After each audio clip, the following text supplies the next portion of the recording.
Itu Polres Tabanan menggelar pembukaan Operasi Zebra Agung 2015 tadi pagi. Kegiatan yang diikuti oleh unsur Polri, TNI, serta Dinas Perhubungan ini menekankan akan keselamatan berlalu lintas sehingga dapat mengurangi angka laka lantas di wilayah Polres Tabanan menjelang perayaan Natal dan Tahun Baru.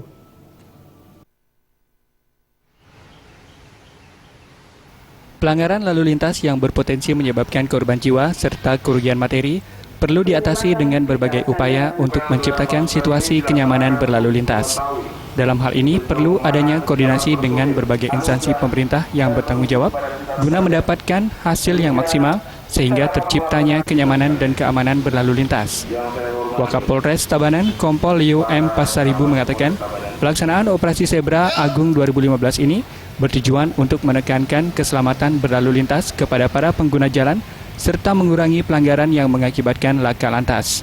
Dalam Operasi Zebra Agung 2015, menyasar masyarakat pengguna jalan yang melanggar peraturan lalu lintas, seperti tidak menggunakan helm SNI bagi pengendara kendaraan roda 2, serta tidak menggunakan seat belt bagi pengendara roda 4. Wakapolres menambahkan, untuk sanksi akan mengikuti prosedur sesuai perundang-undangan. Kita tekankan kepada para pelanggar kendaraan, para pelanggar pengguna jalan yang bagi para pengendara sepeda motor apabila dia tidak menggunakan helm, terutama helm itu yang tidak distandarisasi dengan SNI.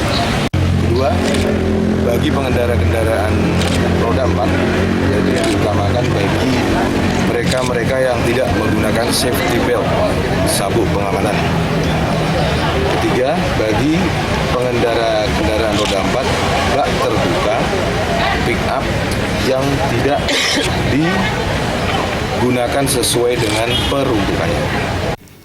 Operasi Zebra Agung 2015 yang dilaksanakan selama 14 hari ini diharapkan mampu menekan tindak pelanggaran sehingga mengurangi angka laka lantas serta menciptakan kondisi aman dan nyaman bagi para pengguna jalan.